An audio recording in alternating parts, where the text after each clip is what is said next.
అనడానికి గుర్తు శివలింగం మీద 5 తలలు వస్తాయి కరించి పడగలం.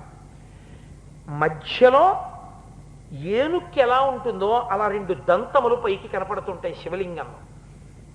కింద సాలెపురుగు, మధ్యలో ఏనుగు, ఆ పైన పాము.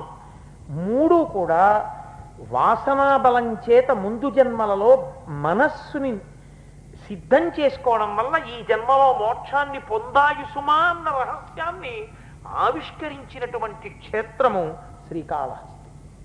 అందుకని ఆ క్షేత్రానికి దక్షిణ కైలాసానికి ఈ 3 మోక్షం పొందినప్పటి నుంచి శ్రీకాళహస్తి అని పేరు వచ్చింది. ఈ శ్రీకాళహస్తి క్షేత్రం పేరెత్తినప్పుడల్లా మనకి గుర్తొచ్చేటటువంటి వాడు మహానుభావుడు కన్నప్ప. కన్నప్ప ఆయనది ఒక విచిత్రమైనటువంటి స్వరూపం. అసలు ఆయన పరమశివుని యొక్క చెలికాడు, పరమమిత్రుడు, స్నేహితుడు, కుబేరుడు యొక్క